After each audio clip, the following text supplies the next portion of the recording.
Okay, so I don't know if anybody had a chance to go over the last shiur.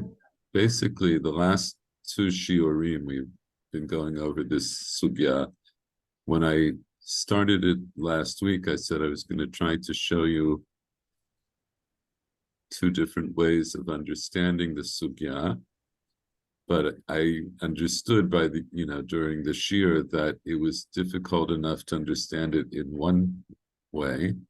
So what we're going to do, I am going to do a very quick review, and then we're going to look at some of the later piskei halacha that have to do with it before we move on in the Gemara. So let's do a read through. Started really from here. This is at the very end of Ayin Chet Amud Aleph, in the beginning of Ayin Chet Amud Bet. It says, "V'tukam ebai lehu mahu lotzed b'sandal shosha b'yom kippurim."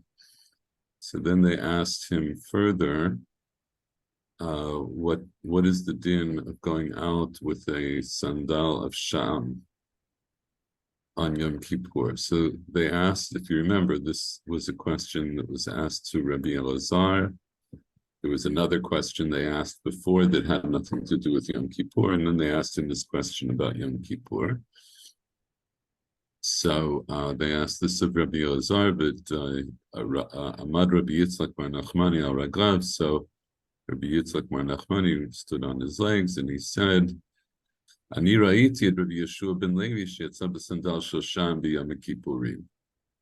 So he gives testimony that Rabbi Yeshua ben Levi went out with the sandal of Sham on Yom Kippur, v'aminale, and I said to him, what's the din on a ta'anit tzibur? Amar li lo shna, and he said to me, it doesn't make a difference.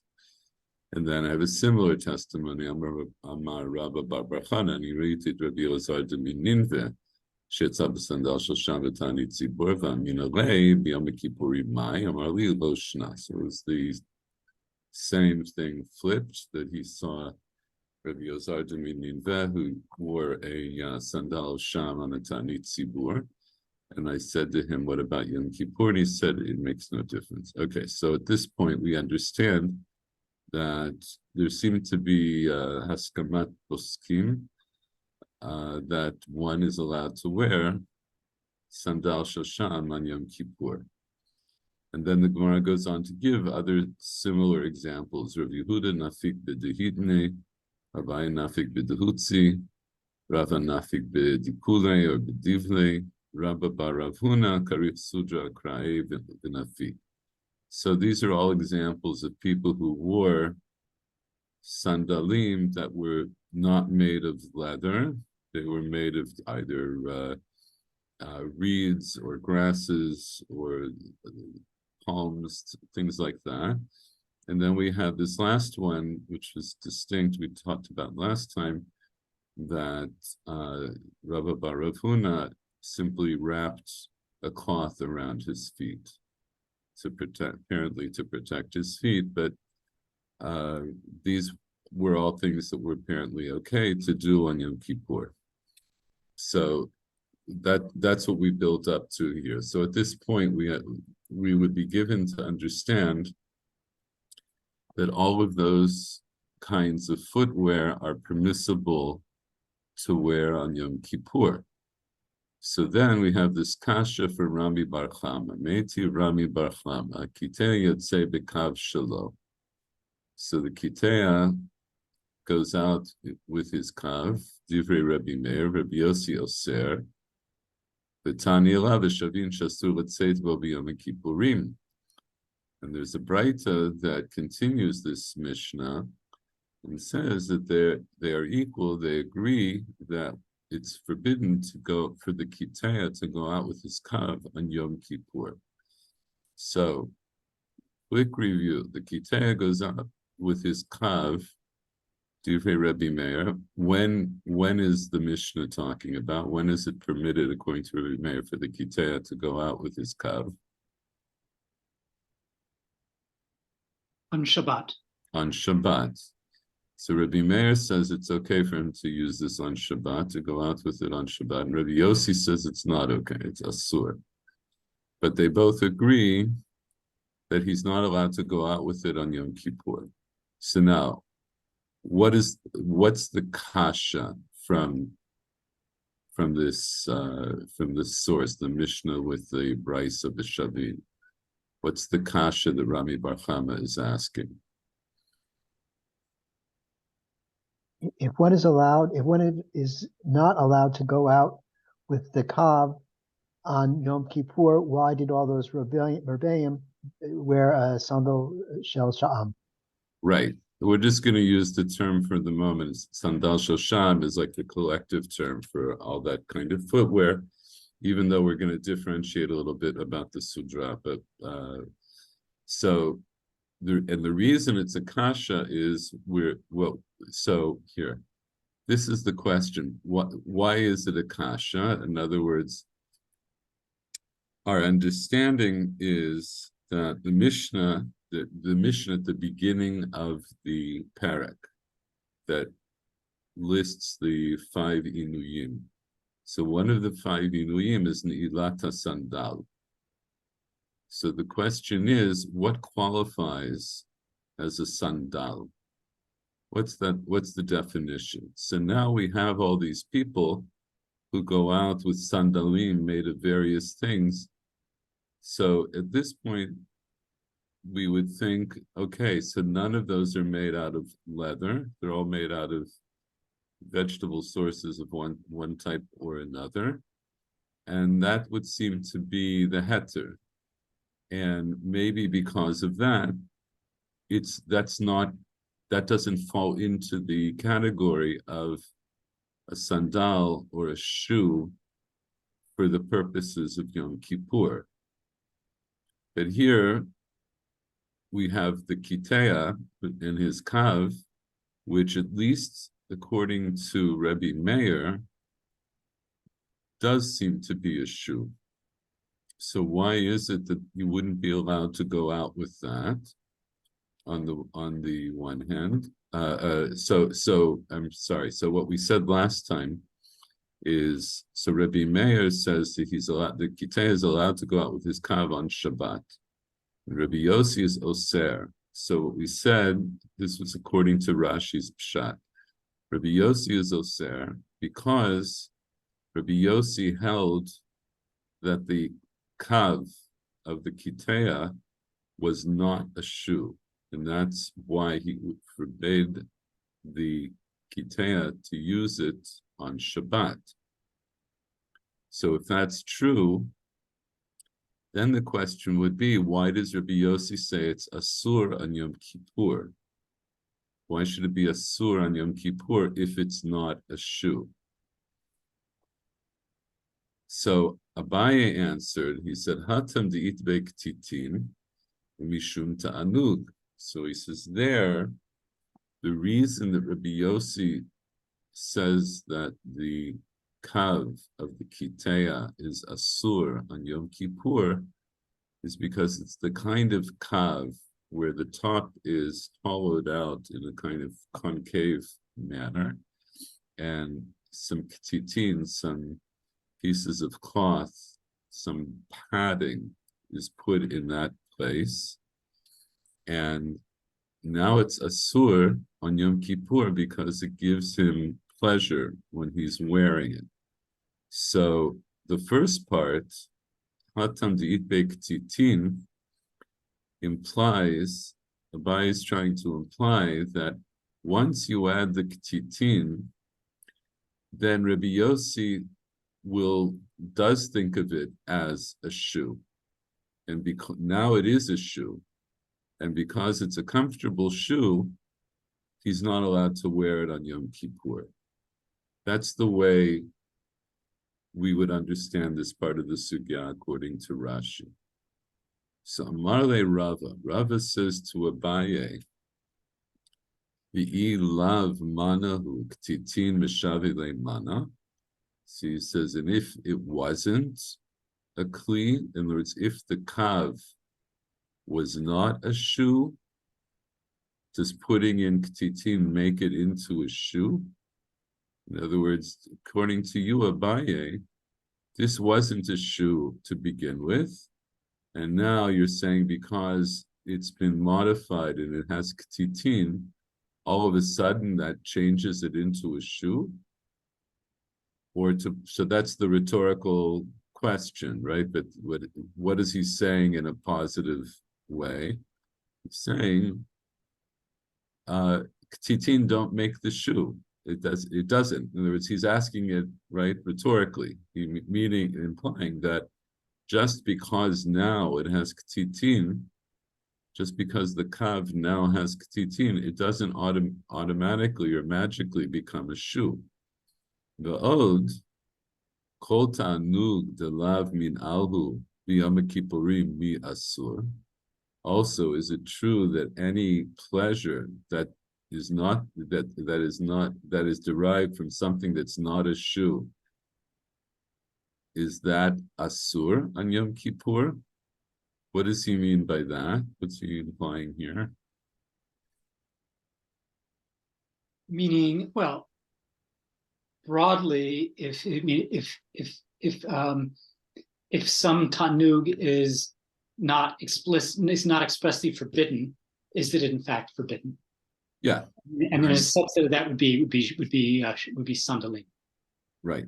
Very good. So he's saying that again, to put it in a positive statement, just because something gives you ta'anug on Yom Kippur, it's not asur. The only things that are asur mishum ta'anug are specifically the 5 inuyim. And here, if this isn't a shoe, then the fact that he gets pleasure from wearing it is not asur. And in fact, he brings a proof from one of the earlier examples. We see, in fact, that Rabba bar Rav Huna, who did not wear a sandal, he was the only one of the list of, when we're talking about sandalim of Sham, etc., that didn't put on a sandal. He just wrapped cloth around his feet. And obviously that would be for ta'anug, that is, it would be more pleasurable to wear that than to go barefoot, right? So Rabba bar Rav Huna shows us that the fact that something might give you pleasure on Yom Kippur is not asur. The od midiktani seifa im yesho beit kibuk titin tamei michal dereisha la b'di'idlei ktitin askina. He says further, since the Seifa says, this is the Seifa of what? What's he quoting from? If you were paying attention the last couple of weeks, what is he quoting here from? Im yeshel beit kibuk titin tamei.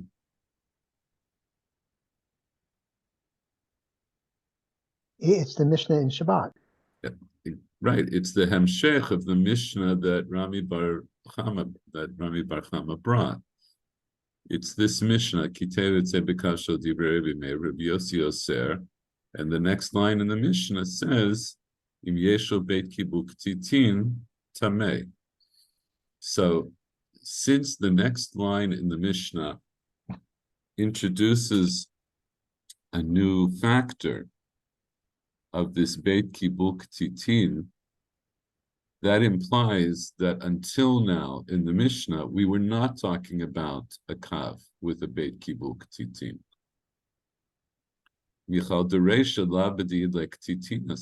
So it implies that the Reisha, where we have the machloket between Rabbi Meir and Rabbi Yossi about the Kitei of a kav shelo, that kav is not one that has a Beit Kibuk Titin. So that's clear. That's a very simple proof against Abaye. That's actually the simplest proof against Abaye. That Abaye can't say that this machloket between Rabbi Meir and Rabbi Yossi is talking about a kav with the Beit Kibuk Titin, because I see the way the Mishnah is structured, that they're not yet talking about that case. So it must be talking about a kav that does not have a beit kibul ktitin. So basically, Rava, with these three proofs, these three arguments, has pushed away Abaye's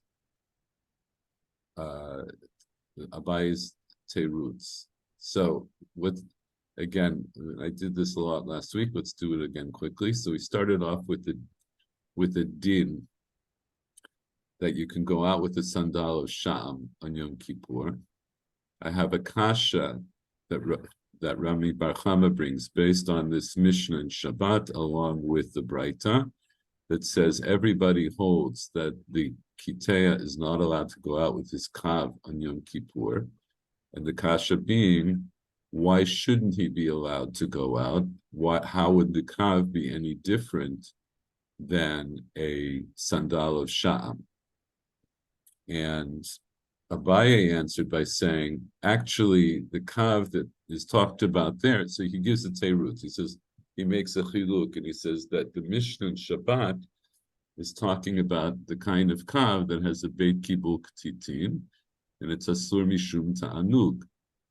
And then Rava, as we just saw, has three arguments against Abaye's teruts.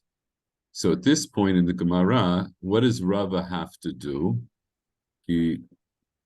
What's the next step? What's the next thing that now Rava has to do, or at least somebody should do?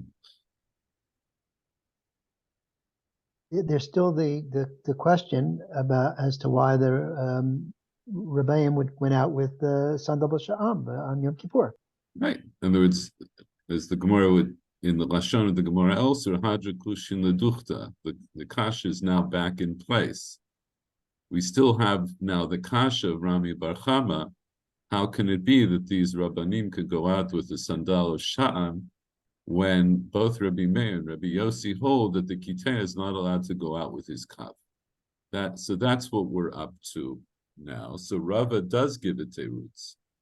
Elam Rava le'olam tekule alma min alhu. So he says, first of all, everybody holds that it's a min'al. What is a min'al? The Chav Shel Kiteya. The Kav Shel Kiteya. So, right, because in our Havamina, we thought that Rabbi Yossi held that it's not a min'al. And now he's saying, no. Both Rabbi Meir and Rabbi Yossi holds that the kav of the Kiteya is a min'al. And then if it's a min'al, then what? If it's a min'al, then what? What would be the din on Yom Kippur? If it is a minal, then it would be asur on Yom Kippur, it would seem. Okay, so by saying that everybody holds it's a min'al, now we understand why Rabbi Meir and Rabbi Yossi hold that it's asur on Yom Kippur. And then, of course, we have the question, we have a couple of questions at that point. So one of them is the internal question in the Mishnah of the Kav Shel Kiteya. We have to understand if Rabbi Yossi holds that the Kav is a min'al, why does he say it's asur on Shabbat? So that's what Rava is going to go on in a moment to explain. But then we also have the question, okay, so the Kav Shel Kiteya is a min'al. How does that answer our question? How does that answer the kasha that Rami Bar Chama asked? Which was, how can these Rabbanim go out with the sandal of Sham when the Kiteya is not allowed to go out with the Kav? So what's the answer? The sandal shel Sha'am is a minal and the kiteh is not.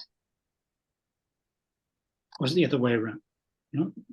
You tell me. Which is okay. What did Rava just say? The olam de kule alma min alhu. And what was he referring to?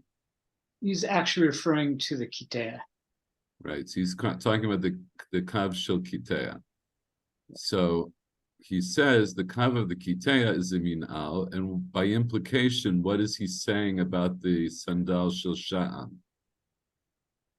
He's saying that it is not a Kitea. I mean, that it's not minal.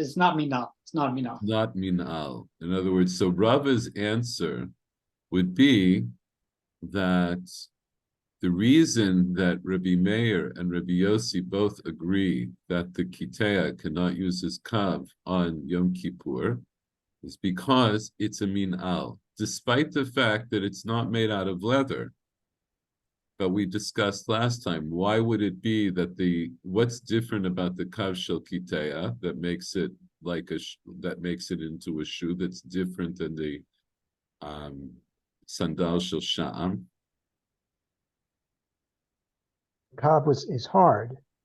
Because it's hard. So there must be something about that distinguishes it from these other kinds of sha'am and asavim, etc.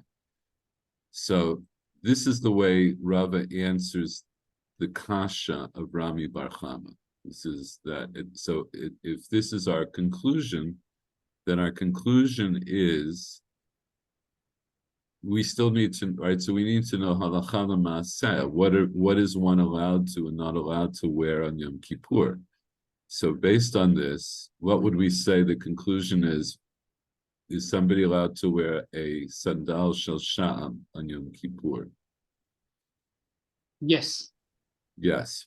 In other words, so this upholds the original contention of all these other Rabbanim, from Rabbi Yeshua ben Levi down, that wore various kinds of sandalim on Yom Kippur, but the reason they're allowed to do that is because those are now not considered to be a minal for the purposes of Yom Kippur. Whereas the kav shel kitea is considered to be a minal for the purposes of Yom Kippur. And now we're left just with this question of pshat in the Mishnah and Shabbat. So what if the kav shel kitea is in fact a minal? Why should Rabbi Yossi think that it's asur for the kitea to use it on Shabbat? So Rava says, "V'Shabbat v'hapligi." On Shabbat, this is their argument. This is the argument between Rabbi Yossi and Rabbi Meir. Mar savar gazrin and dilma mishtamit v'atilatuye arba amot. So one of them thinks that we make a gzeira that lest it slip off, that the kav will slip off, and then he will come to carry it for amot. So who holds that? That's Rabbi Yossi. That's Rabbi Yossi. Rabbi Yossi says, yes, it's a minal, but there's a good chance that it might fall off. And I'm afraid that he'll come to carry it on Shabbat in the Reshut Rabim. So that's why I say it's a sur.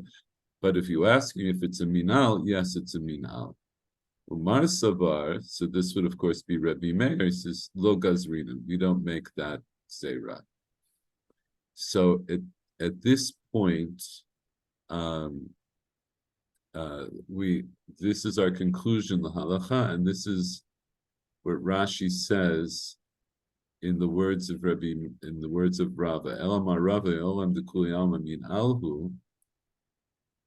We'll always say that the kav of the kitea is a minal, and Rashi says hilkach b'yom hakippurim asur, because it's a minal. Aval b'dehitnei eduhutza lav minal nilu. But in these other kinds of sandalim that we mentioned earlier, that's not a minal. So this is the way Rashi understands the sugya, and that's the conclusion according to Rashi. So, like I said, there are other ways of reading this sugya. I'm not going to do them because I think we spent a lot of time just understanding one basic way to read the sugya, and I think that's good enough for our understanding now.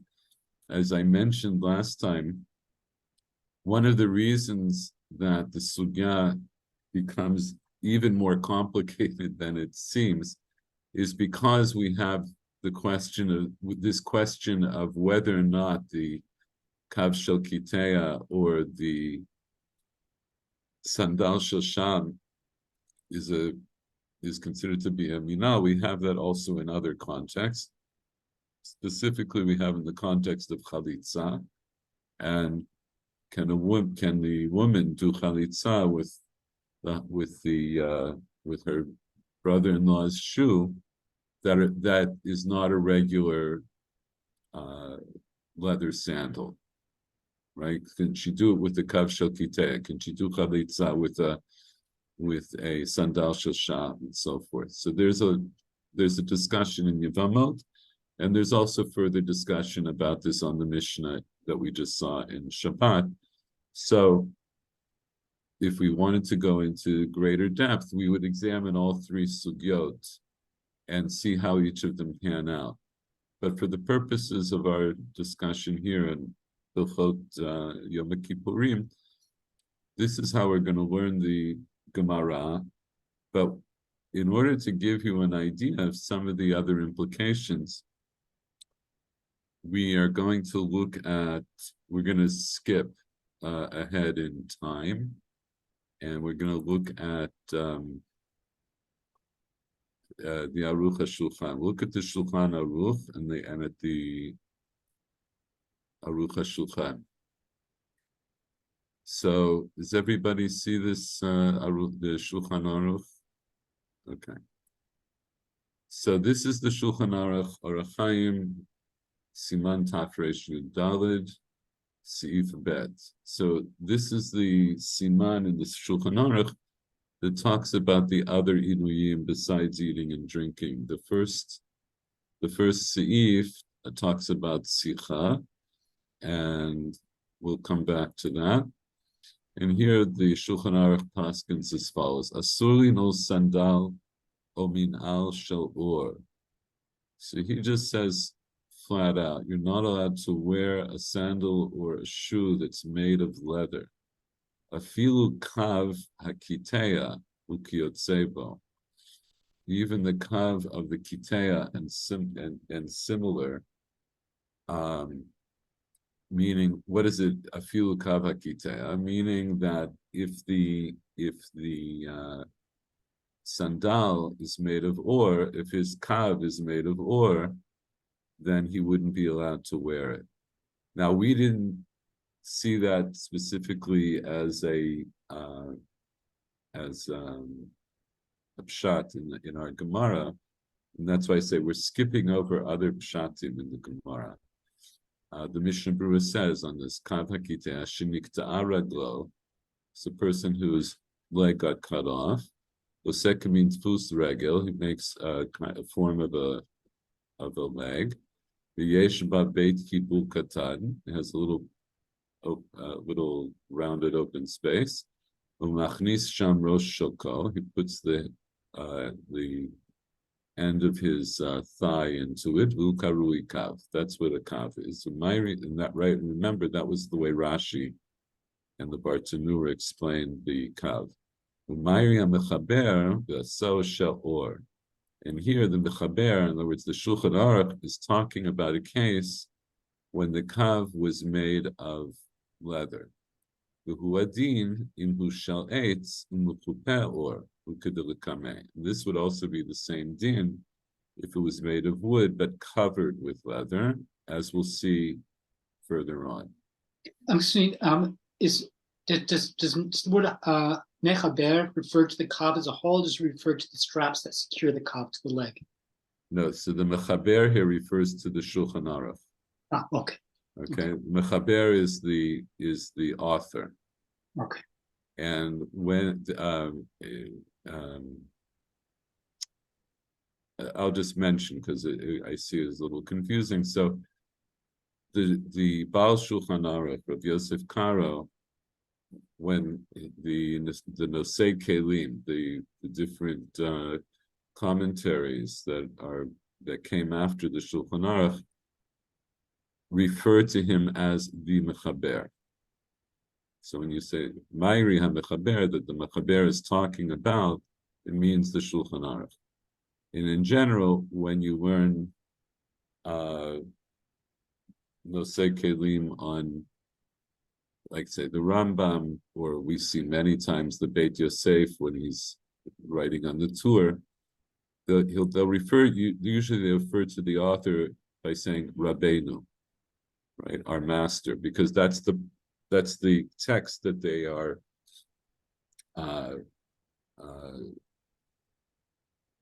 referring. That's the text they're referring to. Let's say is the tour.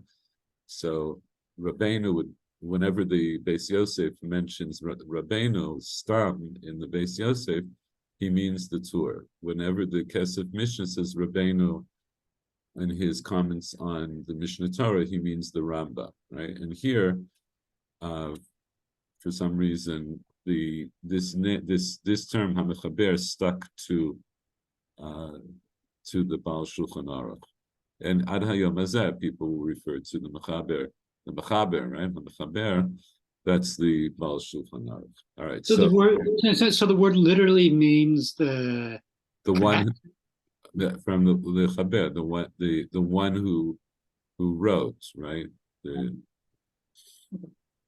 Like it's the same idea as it's the same root, right? The Chaber would be to author, to compose, I think is the word I'm looking for, to compose. And that's also where you get the word in modern Hebrew of, it's actually not only in modern Hebrew, machberet is a notebook. It's something that you write in, you compose in. So the mechaber is one who composes. Okay, so when the Shulchan Aruch introduces the idea of the kav of the kitea, we see it's clear from his first line that he's talking about a kav that's made of ore, right? Asur inol sandal minal shel or, afilu kav hakitea. Even the kav of the kitea is something that would not be allowed. And he says that right after he's talking about min al shel or. So the kav that he's talking about is a kav that was made of ore, that was made of lead.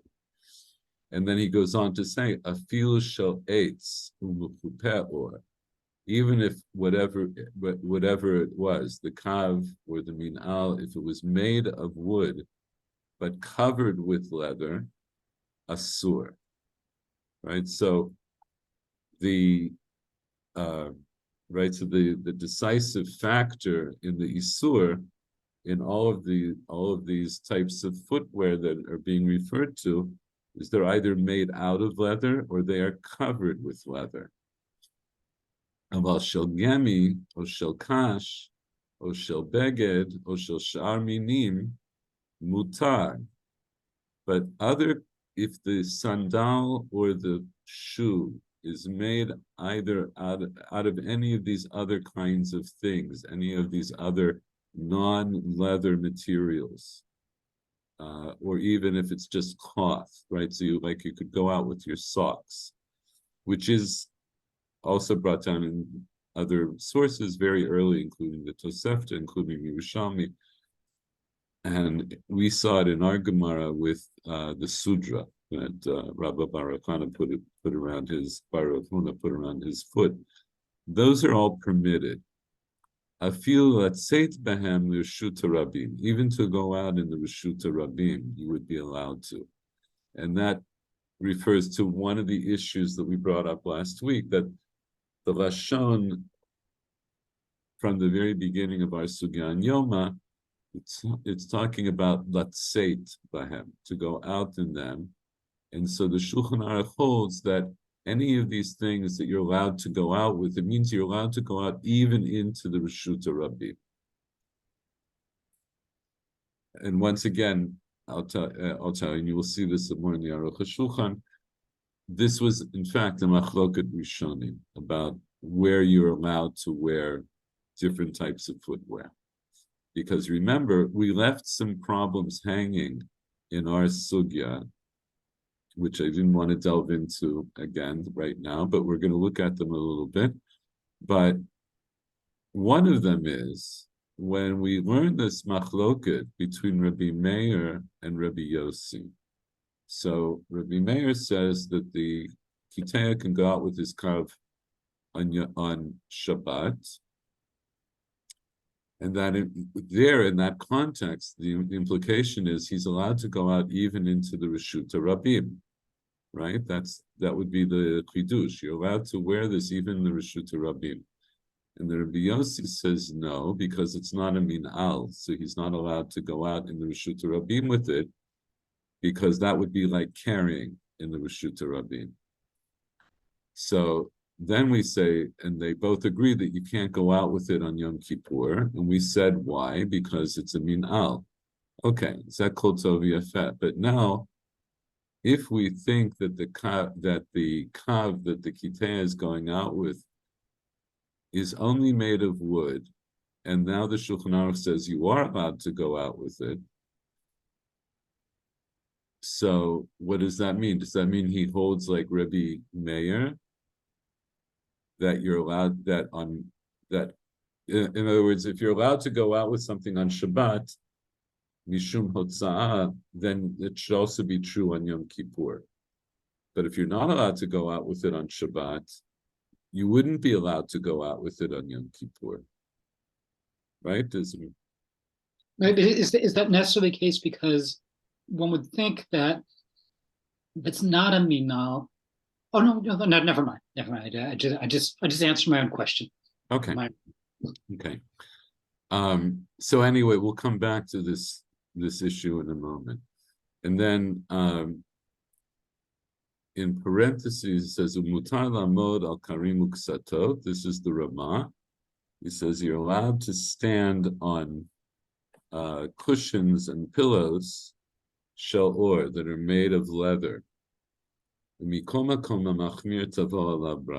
nonetheless, somebody who is stringent upon themselves to not do that, a blessing will come upon him. Okay, so but the din would be that you would be allowed to stand on, in other words, you're allowed to stand on leather. That's not the same thing as wearing a leather shoe or some kind of leather footwear.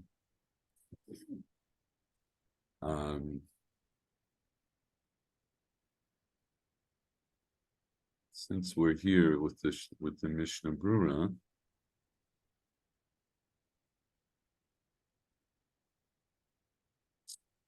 so let's see how the Mishnah Brura talks about this a little bit.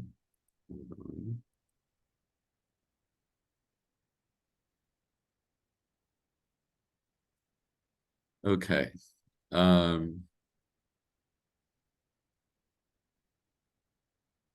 So the Shulchan Aruch says, "Asur inul sandal o min'al shel or." You're not allowed to wear a sandal or a shoe that's made of leather. And the Mishnah Brura says, "Atarvayukai," right? Of leather refers back both to the shoe and to the sandal. Shel or kasher. The sandal who Atarvayukai ela the sandal who shel or kasher, minal hu shel or rach.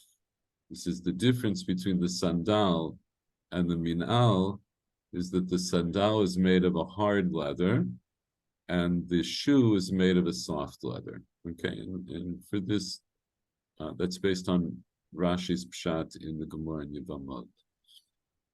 By the way, it's also interesting to point out, you can make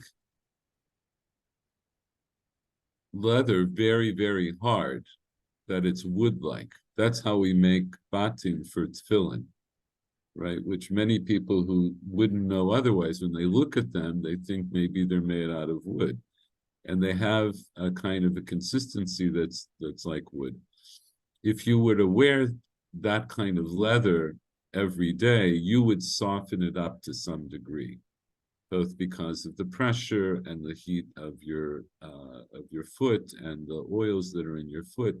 You would soften it up, but nonetheless, you can have very, very hard leather. Now, you see that when you buy, say, hiking boots, you'd have to break them in because they would be not maybe not hard, but hard. They're hard. Right, they're hard. I mean, I think if you go back, well, okay, let's not get caught up in that. But yeah, Kava Kitea. So we just discussed that, and the Mishnah Berurah explained what the Kava of the Kitea is. And then the Shulchan Aruch says, but if the shoe is made of gemi or these other kinds of materials, then it's mutar. So now the Mishnah Berurah explains it as follows: "Is the kol she'enu shel or eno nikra min al ela malbush." Anything that's not made of leather, in other words, he means any kind of footwear that's not made of leather, is not called a min al. It's rather malbush. Rather, it's a piece of clothing, but it's not a min al. And that's essentially the way we understood the sugya according to Rashi. And he goes on to say, "V'yesh me'achronim shemachmirim b'shel eitz afilu eino mechupe or." Some achronim are machmir if the footwear is made of wood, even if it is not covered with ore. And so that fits into the way we thought the sugya ended, right? Because according to the way the sugya ends off, the way Rashi understood the sugya, when Rava gives his teirutz, he differentiates between the kav of the kiteya and all of these other types of footwear, the sandal shosham, etc. And so we said that that maybe that's the difference, that because it's made out of wood, it's asur on Yom Kippur, and the other ones, even though it's not leather, but it's hard, and therefore it's something that you wouldn't be allowed to wear on Yom Kippur. Maybe it protects too much, and it becomes more and more like Amin al Shel Or. And the other things are okay. So there are achronim who actually paskin that way. V'chein yesh machmirim shelo b'tzeit v'min'al hasui min levadim. Some people are machmir that you shouldn't go out with footwear that's made from felt, shikorin valik. V'asui can mean, valik, I'm not sure if that's Yiddish or Russian, but it means, right, the vadim is felt. The asui can mean al shalanu, and they're made like the way we make our shoes. Who magen al regel, and it protects the foot. Ve'eno margish klal shehu yachef. So this is made in such a way. This is a very hard felt. So it's not like a thin cloth, right? But you've seen that you could take felt and build it up so that it also you could make like a sole for a shoe in such a way that it would be so hard you wouldn't feel anything below you. It would be like wearing a clog made of wood. He wouldn't even feel that he's barefoot, in other words, that he doesn't have a shoe on. The lav bichlal inuihu, and it would not be an inui to wear it. So he says, for a similar reason, you should also be machmir, and he's talking here also about a particular kind of footwear that's made of gomed, that's made of rushes, that you should also be machmir. He says, you shouldn't protest against the people who are mekil, right, that are lenient to wear those kinds of footwear. Because the Shulchan Aruch, as we just saw, and most achronim are mekil, like the Shulchan Aruch, to say, if it's not made out of leather, it can be made out of anything else, and you're allowed to wear it. Mikom makom, nishev sharlo nachon lahachmir b'zeh v'leilech. So nonetheless, right, somebody for whom it is possible you should be machmir about this. And you could go with socks that are made of cloth, normal as normal, but otherwise not to wear these other kinds of footwear. So if you do have to go out on Yom Kippur, nachon yoter shilbash elu halevadim o akalashim v'lo minalim shel or sheyesh behem isur midina ma she'en ken elu shehem rak mishum chumra. So if you have to go out, so we'll see this later in the Gemara, and we'll also look at it in Poskim. If you have to walk in the streets, let's say you have to walk a distance, there is a heter for you to wear leather shoes, even on Yom Kippur. But then when you get to wherever you're going to, you have to take them off. So what the Mishnah Berurah is saying is, if you do have to go out on Yom Kippur, it would be better for you to wear these non-leather alternatives. So it's like this: the Shulchan Aruch holds that any kind of footwear that's not made out of leather, you're allowed to wear that on Yom Kippur. Stop. That's just the way he holds. If it's leather or if it's covered with leather, it's asur. Everything else is mutar.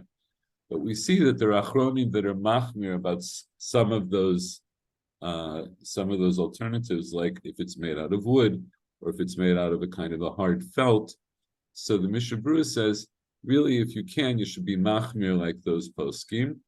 But if you have to go out in the street and you have to walk in a place where you're allowed to put on shoes on Yom Kippur, so better for you to wear one of like the wood or the felt rather than real shoes made of leather. So that's the way he holds. I think, a second. He doesn't exclude wood. He doesn't even mention it. No, he did. I did. Yeah. I slept. That's okay. You missed that part. He said earlier, Yesh me'achronim shemachmirim b'shel eitz. Some achronim are machmir not to wear wooden shoes on Yom Kippur, even if they're not mekupeh. Oshel begin gam b'chol zeh ma'iri k'shenu mekupeh or lo mal v'lo mata. Okay, that's understood. Mm-hmm.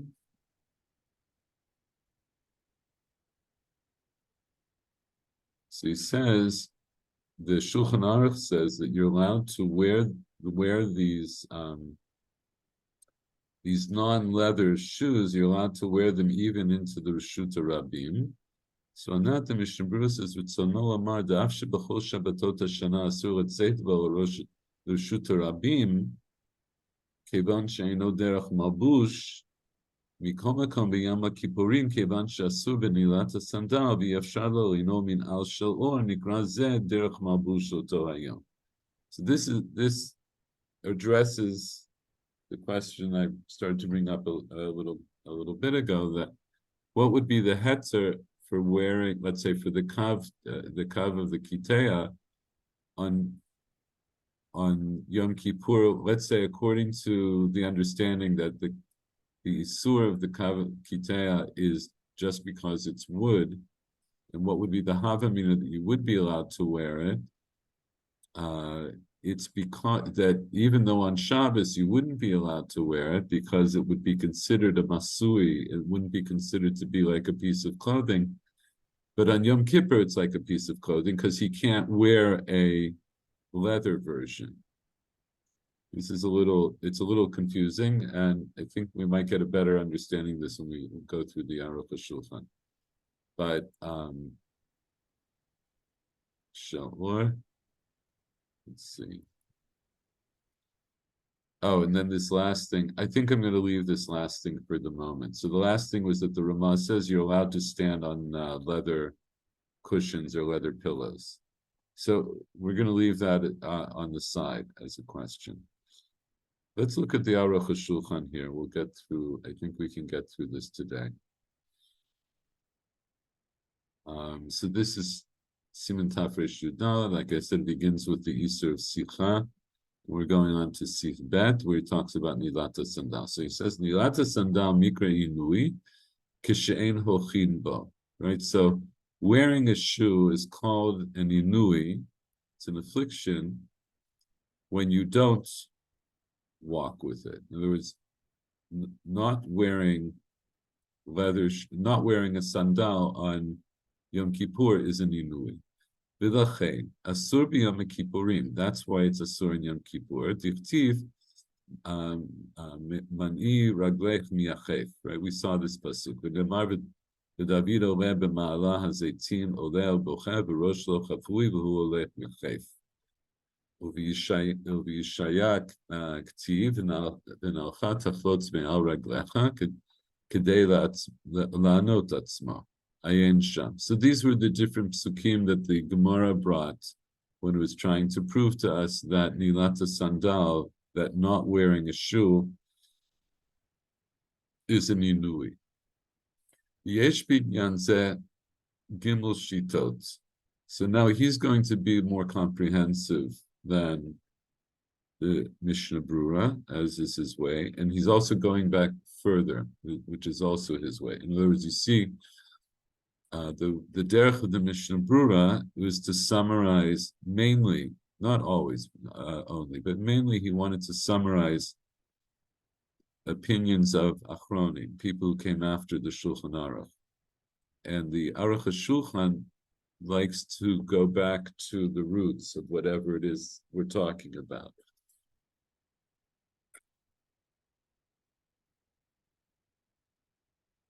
So he's not necessarily going to go all the way back, but he's going to go back to representative poskim from the Rishonim in that era.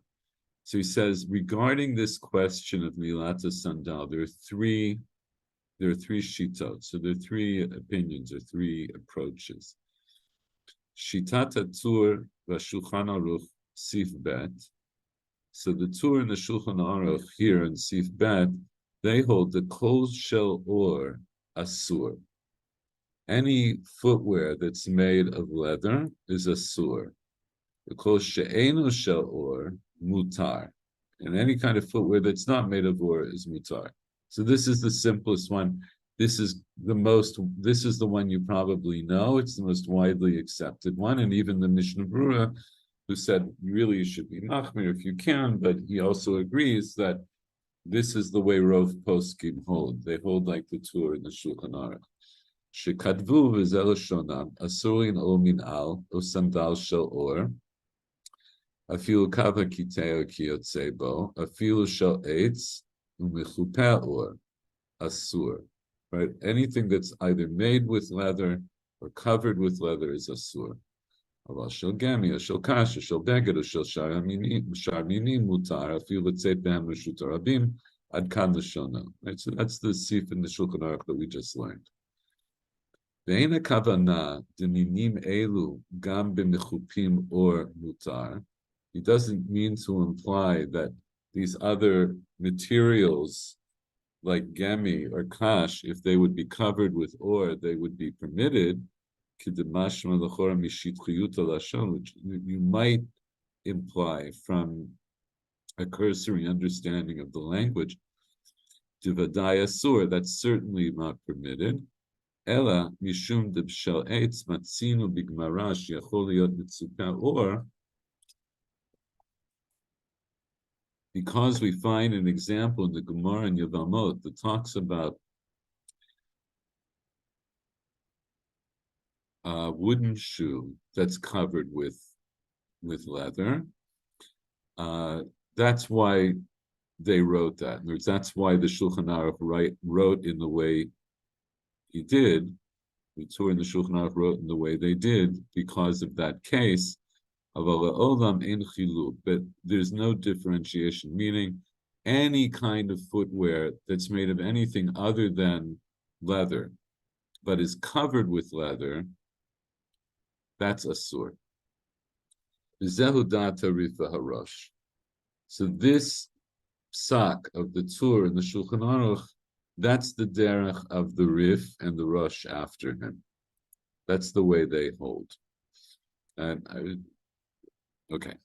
Aval shitat Rashi. Rashi holds the min'al shel eitz asur. Right? Rashi holds that if the shoe is made of wood, it's asur. And that's the way we concluded our sugya in Yoma, according to the way Rashi learned. And this is also what seems to be the shita of Tosfos b'sugya de Yoma. There's two long Tosfosin on our little sugya. There's two very long Tosfosin, and then in one of them you see that this is that they are holding the way we understood Rashi. Shaharei masik Rava sham al Mishnah dehakitei yotze bekav shelo, because there you see, and this is what we just reviewed now in the Gemara, that Rava concludes regarding the Mishnah of the Kiteya who goes out with his kav on Yom Kippur, the Kule Alma Mikre Minal, right? That was Rava's teirutz to Rami Bar Chama's kasha. Everybody holds, both Rabbi Meir and Rabbi Yossi, everybody holds that the kav of the Kiteya is in fact a shoe. Vasur latzeitbo. And that, of course, that means, and you can't go out with it in Yom Kippur. And that's the way he understood the nispach to the Mishnah that said v'shavin, right? She'en yotzim bo b'Yom Kippurim. Aval shel gemi v'shel sham v'kash u'beged u'shar minim mutar. Rava, though, that implies that all the other kinds of footwear that are mentioned earlier in the sugya, those are all mutar. Right, that's the way we understood the conclusion of our sugya, and again, that was the way Rashi learned the sugya. The shitat Baal HaMaor. So now we have another. Right, we have the sheet of the. So we have the sheet of the Rif and the Rosh, who's made right. It's a simple differentiation. If it's made of leather, covered with leather, it's asur, and if it's not, it's mutar. Then we have the shita of Rashi and Tosfos, and they hold everything that's not leather is mutar, except for wood, even if it's not covered with leather. Shitat Baal HaMor de la Maskana de Rava, the way the Baal HaMor learns the sugya that we just saw in Yoma, that according to the conclusion of Rava, Kol haminim asurim kish asuyim ke'ein minal. He understands the way the sugya works is that any kind of material,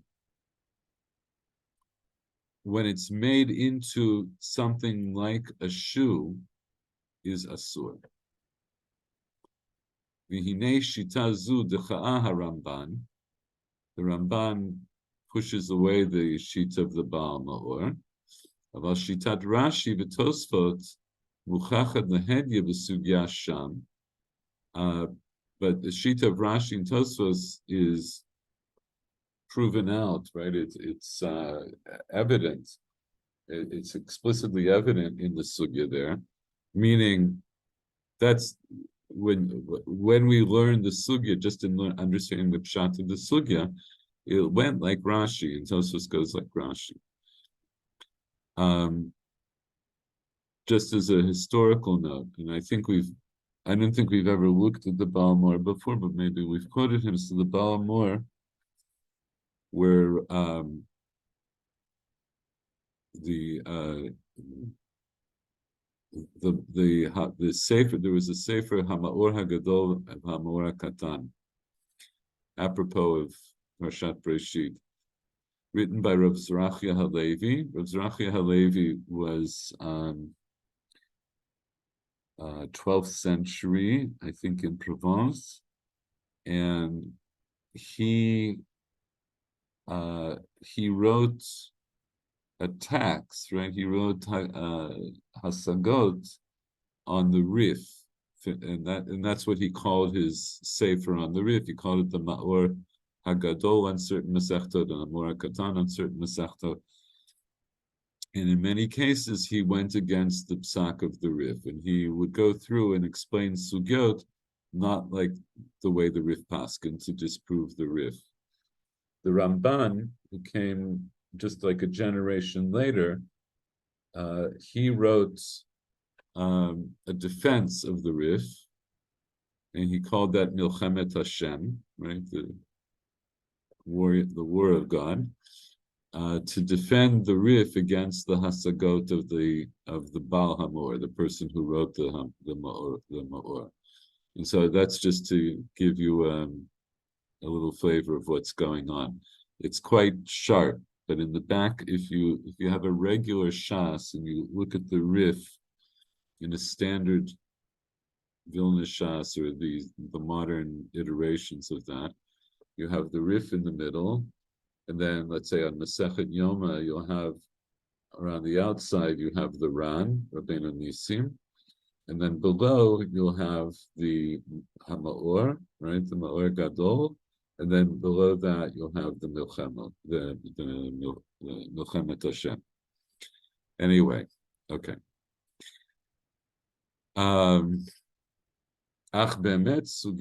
Okay, so now we've laid out these shitot. So we have the sheet of the Rif, which is the sheet of the Torah and the Shulchan Aruch, which is the shita that we're most familiar with. Leather bad, non-leather good. And then we have Rashi, who holds leather and wood you're not allowed to wear, but everything else you're allowed to wear. And then we have this sheet of the Baal Ma'or, but basically none of these things are mutter. Essentially, you have to go barefoot. I think, according to the Baal Ma'or, that the only thing he might be matir would be socks, like the person who put the sudra on his foot. But anything otherwise, if it's made like a shoe or like a sandal, it doesn't matter what it's made out of.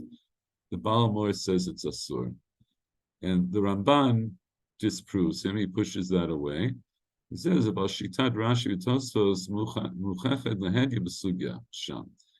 The way Rashi and Tosfos hold, which says you're also not allowed to wear wood, but you would be allowed to wear the other non-leather things. That seems to be proven out from the sugya that we saw in Yoma. He says, "Ach be'emet sugya the Shabbat." Right. So this again we mentioned, right. So the two other sugyot that deal with this question of the Kitei of the Kav Shalom. So the main sugya, of course, is in Shabbat, right? Is sugya in Shabbat, and Uvi Avamot, which is the one that deals with it in the context of Chalitza. Sugya de Shabbat v'Yavamot sham soteret sugya de Yoma. So if you learn the sugyot in Shabbat and Yavamot, you'll see it contradicts the sugya in Yom. De b'sham muchach lahedya de Rabbanan lo mikre min al de kitea shehu shel eitz min al. Right, that according to the Rabbanan, the min al of the kitea, which is his kav, which is made of wood, is not called a min al. Right, and remember, according to Rashi, the way he understood the final teretz of Rava is the kav of the kitea is a kind of min al, and all these other things of gemi and sha'am, they're not a min al. So the Aruch HaShulchan says you could say that based on the sugya in Yoma, but if you look at these other parallel sugyot, you would see that's rejected. That shita is rejected.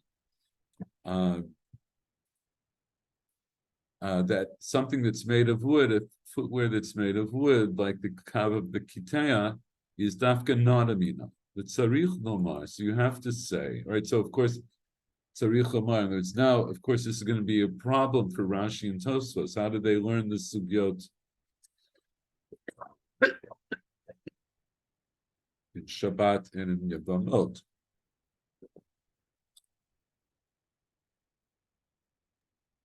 Tzarich, There's no mention of the hardness. This criterion doesn't appear. Maybe it appears later, but up till now it doesn't. actually, 1 second.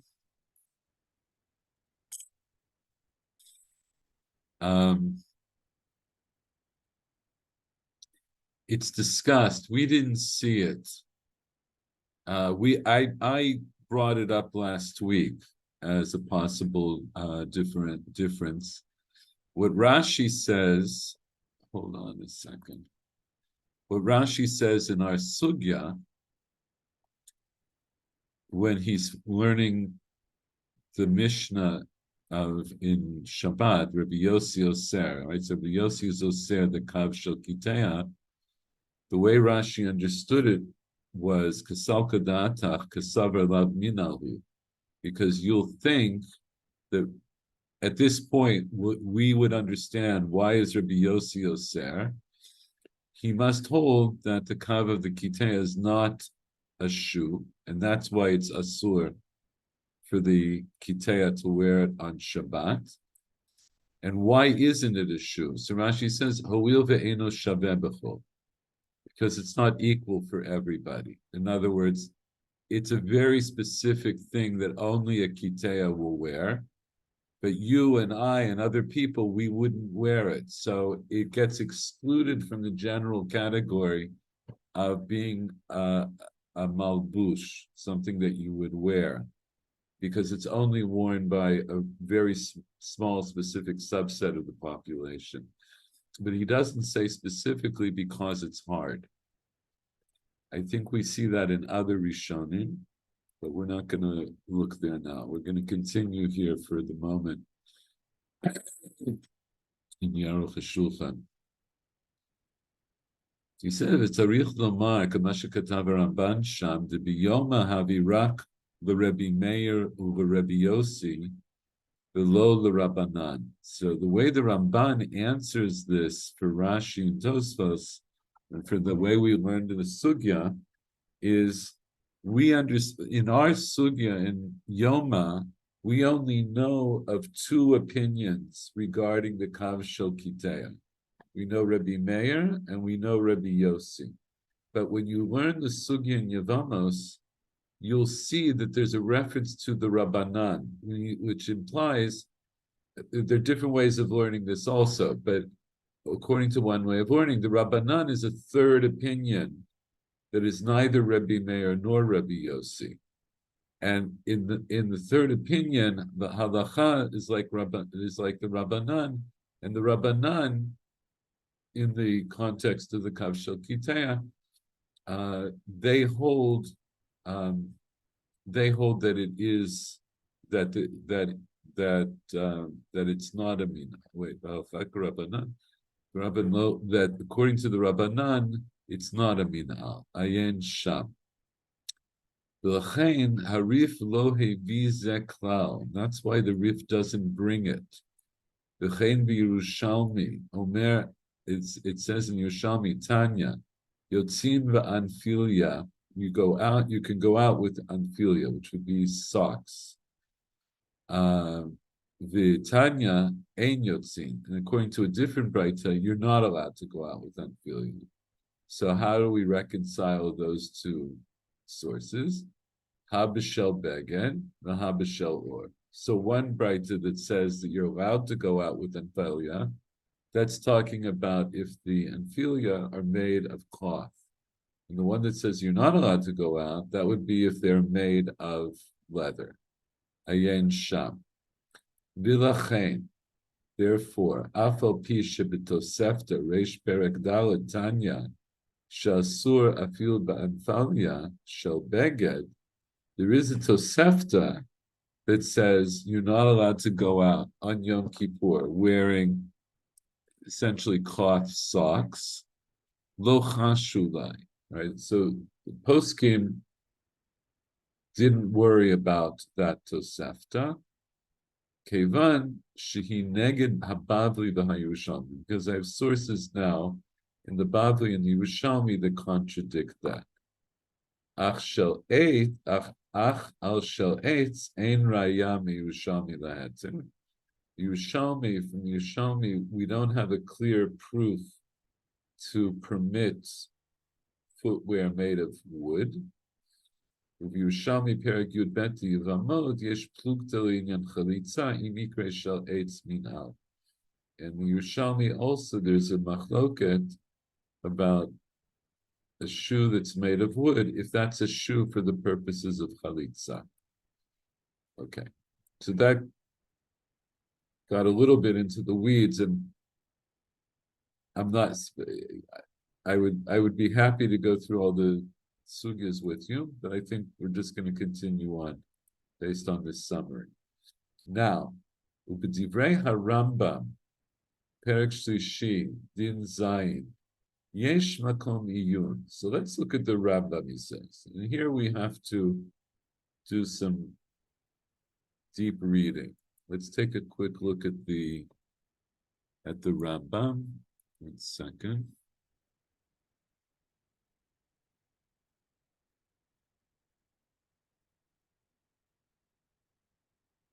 This is a tefillah l'chayalei tzahal. We should have in mind for the chayalim and for the hostages that our learning should help be a zchut for all of them.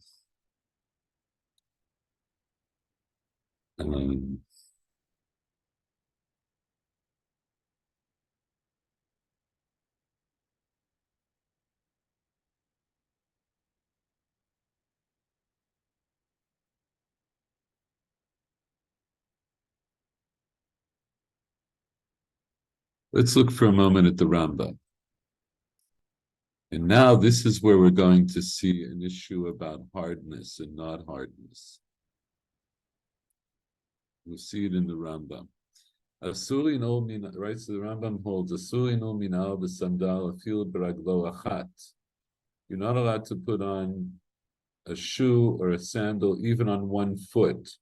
Mutar l'tzeit b'sandal shel sha'am v'shel gomeh u'chuyotzei bahem.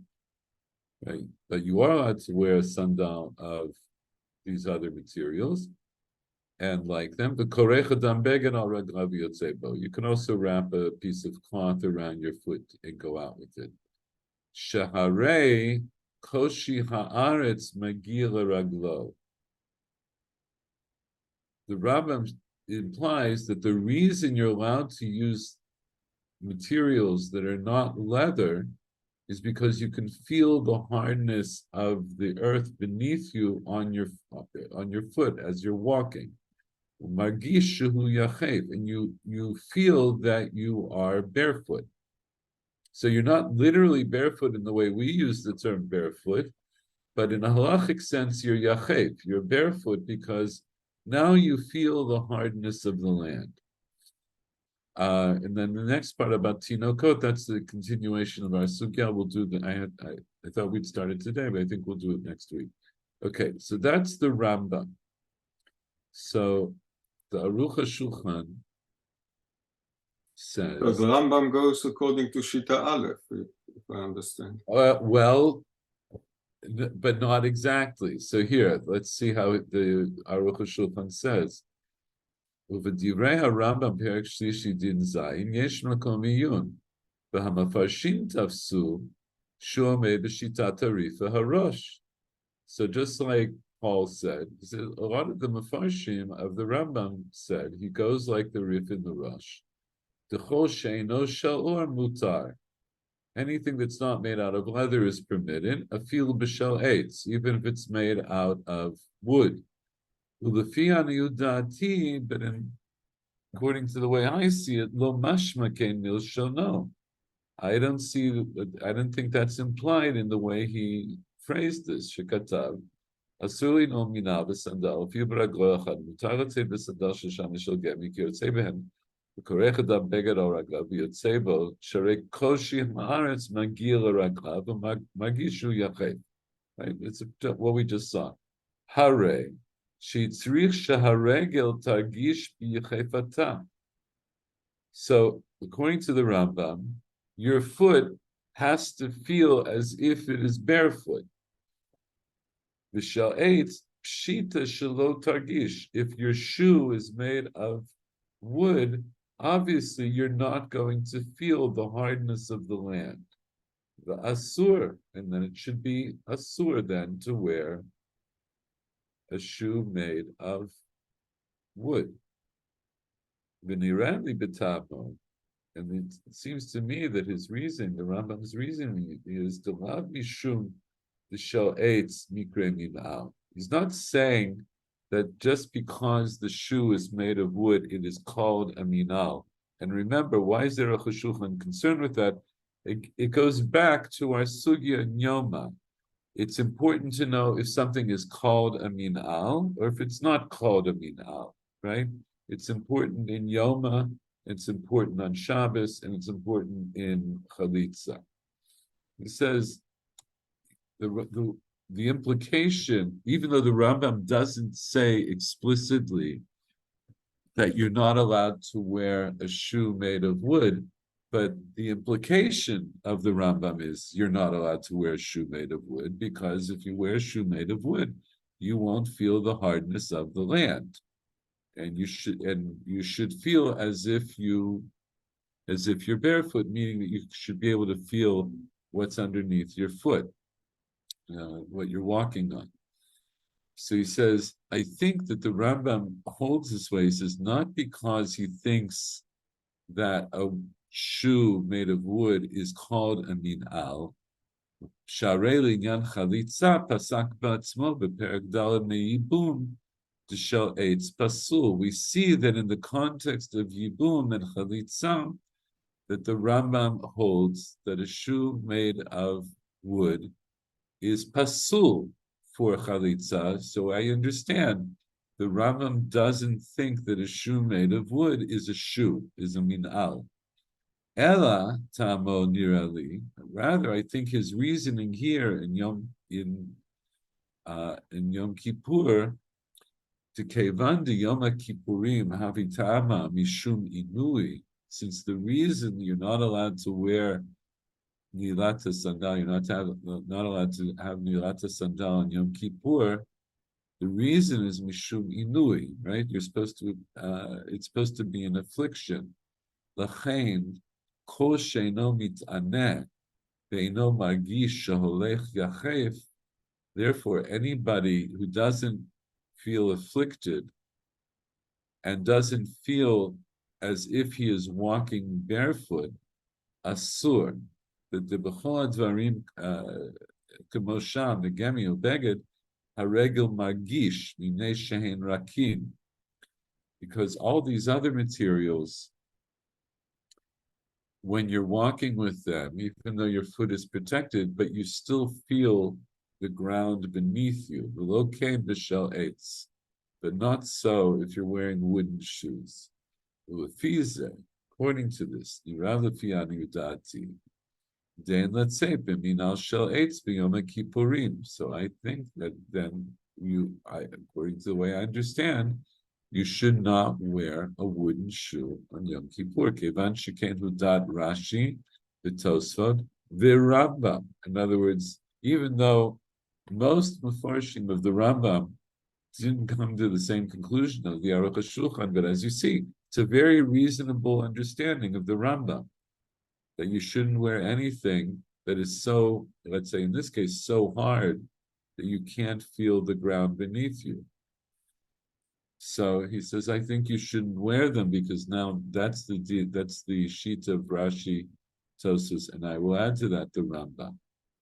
And now he talks about these other kinds of footwear that they were wearing. And remember, the Aruch HaShulchan and the Mishnah Berurah were contemporaries. They both lived in Russia at the same time.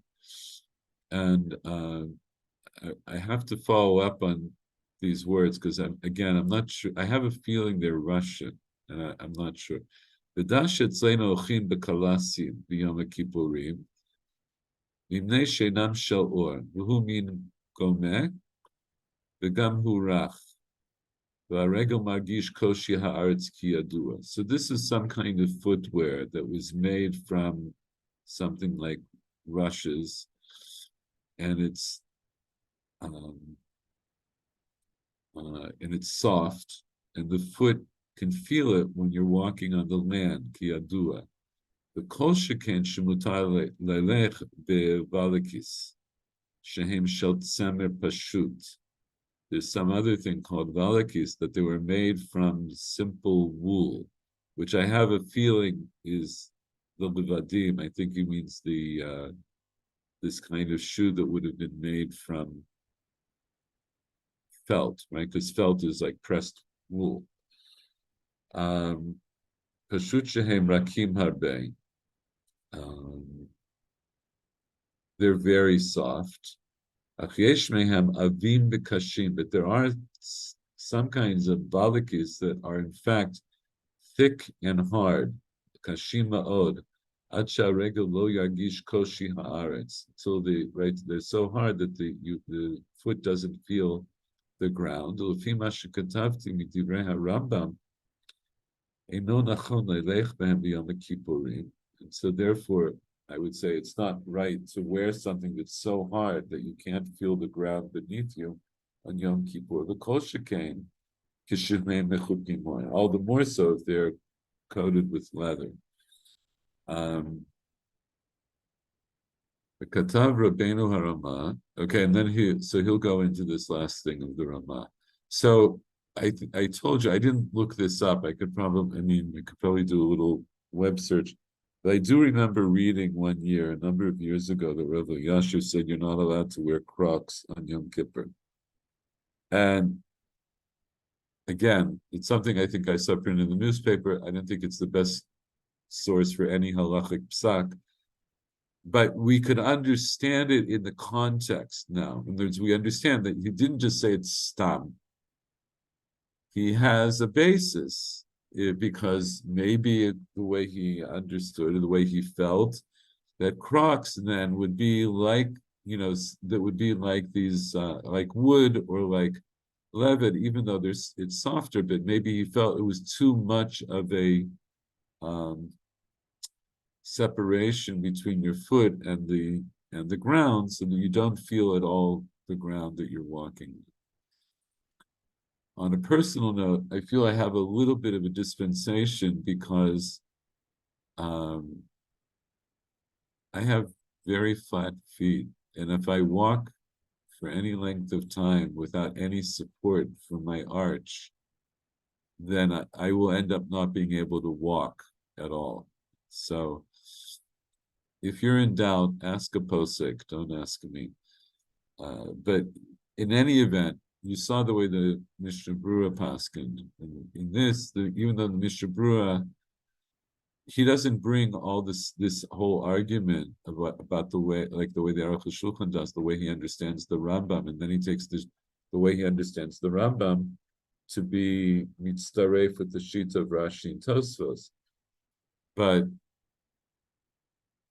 the Mishnah Brura says that technically anything that's made from leather is asur, and technically anything that's not made from leather is mutar. Nobody would fault you for following that basic psak. That's the psak of the Shulchan Aruch.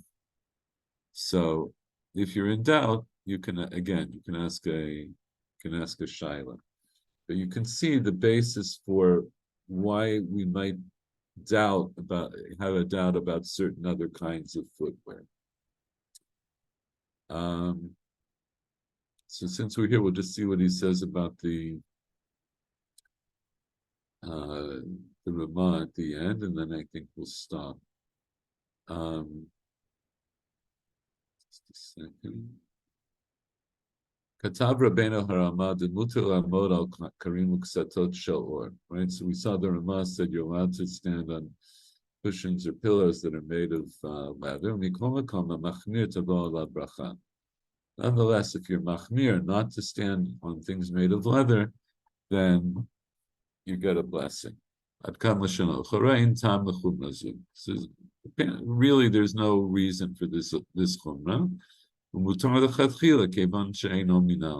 Actually, l'chatchila, you really are allowed to stand on leather cushions because it's not a shoe. But now, according to the way I understand the Rambam, this this comes good. In other words, then it makes sense. The Torah hikpidah sheregel targish b'koshi haaretz. Because the way the Rambam understands it is that really your foot should feel the hardness of the ground. Kamash katavti. Ayen Bach, look at the Bach. Shekatav sheyesh alchu yachev.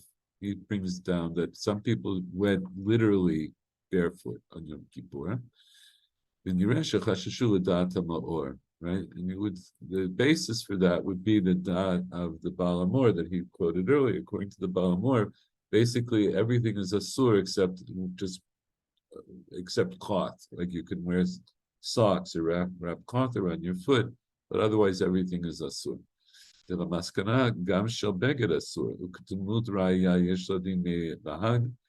actually, I don't think we have to go into all of that. I don't think it's a common minhag in our day and age to stand on leather pillows.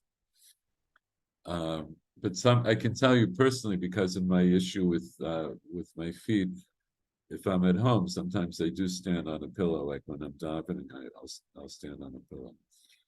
Anyway, I think that was an interesting sugya. But next time we're going to continue on with the next part of the sugya, and the next part of the sugya is going to start talking about whether children have to also observe this issue of Nilata Sandal.